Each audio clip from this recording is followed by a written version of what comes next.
വിഷ്ണു ശരിക്കും ഫീൽഡിലേക്ക് വരുന്നത് എങ്ങനെയാ? ഞാൻ എൻ്റെ വീട് അപ്പൂൻ്റെയും എന്ന് പറയുന്ന സിനിമയിലാണ് ആദ്യമായിട്ട് അഭിനയിച്ചത്, സിബി മലയിൽ സാറിൻ്റെ. അപ്പം അതിൽ ഇങ്ങനെ ഒരു ചെറിയ വേഷത്തിന് കുഞ്ഞിലേ? അതിൽ അച്ഛനും അമ്മയും അങ്ങനെ കൊണ്ടുവന്നാണ്? ഇല്ല, എനിക്ക് അന്ന് മിമിക്രിക്ക് സ്റ്റേറ്റിൽ പ്രൈസ് ഒക്കെ കിട്ടി, യൂത്ത് കുഞ്ഞിലേ ഒരു കലാകാരനാണ്.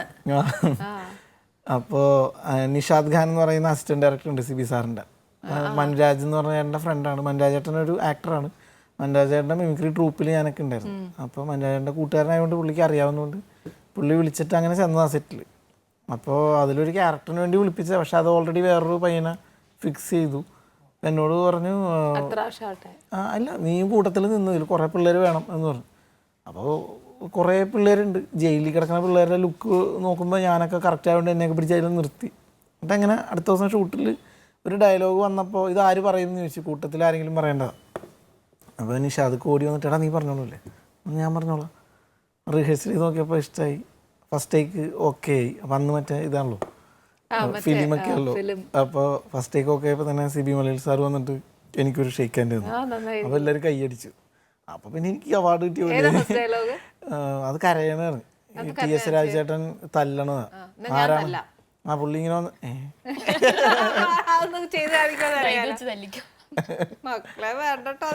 അതൊരു തമാശ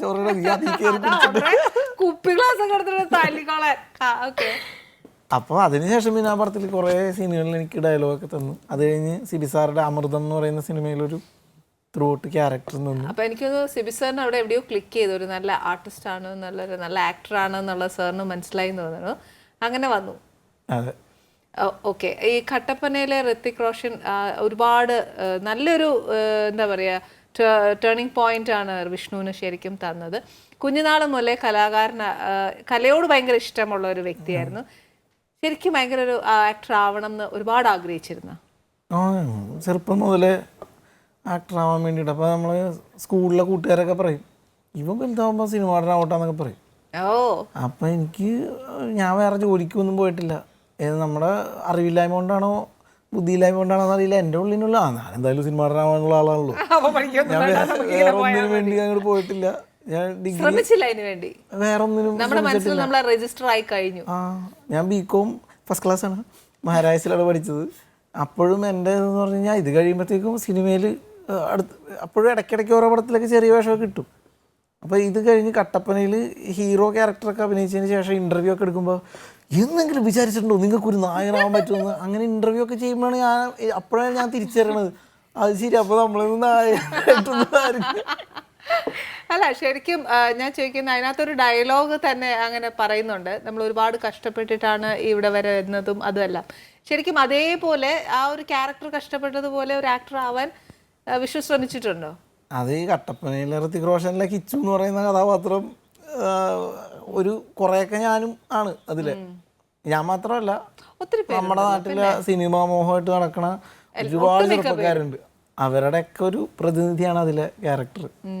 അതിനകത്തെ ക്യാരക്ടറിനകത്ത് ശരിക്കും പറഞ്ഞാൽ അമ്മയോടൊക്കെ ഭയങ്കര അറ്റാച്ച്മെന്റ് ഉള്ള ഒരു ക്യാരക്ടർ അല്ലേ? അതിനകത്ത് ഒരു ഭയങ്കര സെന്റി ആയിട്ടൊരു ഡയലോഗ് ഉണ്ട് ഇല്ലേ മോളെ?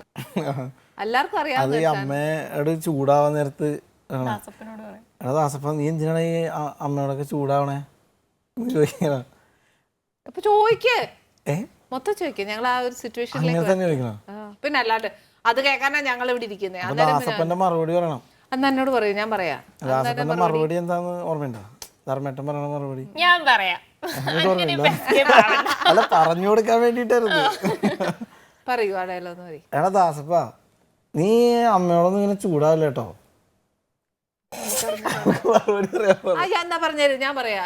മറുപടി പുള്ളി പറഞ്ഞ നമുക്ക് ഈ ലോകത്ത് നമ്മളെ വിട്ട് പോവില്ല എന്ന് ഉറപ്പുള്ള ഒരേ ഒരാളുകൾ അത് നമ്മുടെ അമ്മയാണ്. ഇതാണ് ദാസപ്പൻ പറയണ മറുപടി. അതുകൊണ്ടാണ് ആ തരത്തിലാണ് നമ്മൾ ചൂടാണ്. അപ്പം കിച്ചു പറയും അത് വെറുതെ തോന്നണ കേട്ടോ, നിൻ്റെ അമ്മ കൂടെ ഉള്ളോട് തോന്നണ കേട്ടോ, നാളെ ഇവരില്ലാത്തൊരു സമയം വരും. അപ്പോൾ ഭയങ്കര സങ്കടാടാ, നമുക്ക് സഹിക്കാൻ പറ്റൂല എന്ന് പറഞ്ഞു. അത് ശരിക്കും അല്ലേ, നമ്മൾ എപ്പോൾ കേട്ടാലും ഈവൻ അത് ക്യാരക്ടറിൽ പോലും അല്ല, അല്ലാതെ നമ്മൾ ചുമ്മാ കേൾക്കുവാണെങ്കിലും ആ ഒരു അല്ലേ നമ്മൾ ഒരുപാട് വിഷമിപ്പിക്കുന്ന ഒരു സാധനം.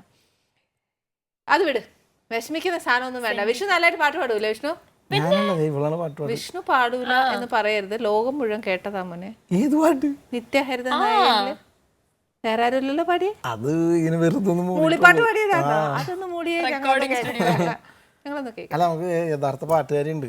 ഞാൻ അവളെ സപ്പോർട്ട് ചെയ്താൽ പോലെ. അല്ലെങ്കിലും പാടും. ആ, ഞാൻ പാടുപെടും. ഞാൻ സപ്പോർട്ട് ചെയ്യാം. പിച്ച് മാറിപ്പോയെന്ന് പറയാൻ പിച്ചരുത് കേട്ടോ. ഇല്ല ഇല്ല ഇല്ല. മൂങ്കിൽ തോട്ടം മൂലി ഹവാസോ നിറഞ്ഞ മൗനോ നീ പാടും ഗീതോ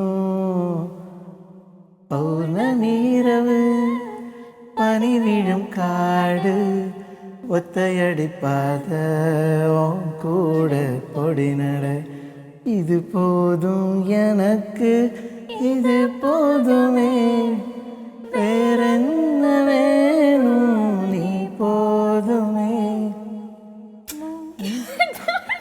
നന്നായിട്ട് പാടിയിട്ടാണ് വിഷ്ണു അറിഞ്ഞൂടാ. അയ്യോ, ഇതിനേക്കാളും നന്നായിട്ട് ഞാൻ പാടും. ഇവിടെ എന്നത്തിനാണ് ടെൻഷൻ? ഇവിടെ ഒരു ടെൻഷനും വേണ്ട. അല്ല, ശരിക്കും വിഷ്ണു ഈ അമർ അക്ബർ ആന്റണി അത് വിഷ്ണുവിന്റെ സ്ക്രിപ്റ്റ് അല്ലേ? അതിനകത്ത് ശരിക്കും പറഞ്ഞാൽ നാട്ടുകാർ ചിരിക്കാത്ത ഒരു സ്ഥലം പോലും ഇല്ല. അത്ര നല്ല ഹ്യൂമർ അതിനകത്ത് വർക്ക് ചെയ്യാം. അതുകൊണ്ട് ഞാൻ ചോദിച്ചതാ, വിഷ്ണു ശരിക്കും ഇതിനകത്ത് വിഷ്ണുവിന്റെ കോൺട്രിബ്യൂഷൻ ഉണ്ടോ എന്ന് ഞാൻ ചോദിച്ചു. അല്ല, അങ്ങനെ അതുമായിട്ട് പറയാൻ പറ്റില്ല. ഇതിപ്പോ എന്താ, നമ്മുടെ റാഫി സാറിന്റെ സ്ക്രിപ്റ്റിന്റെ ഇടയിൽ കൊണ്ട് നമുക്കൊന്നും പറയാനില്ല.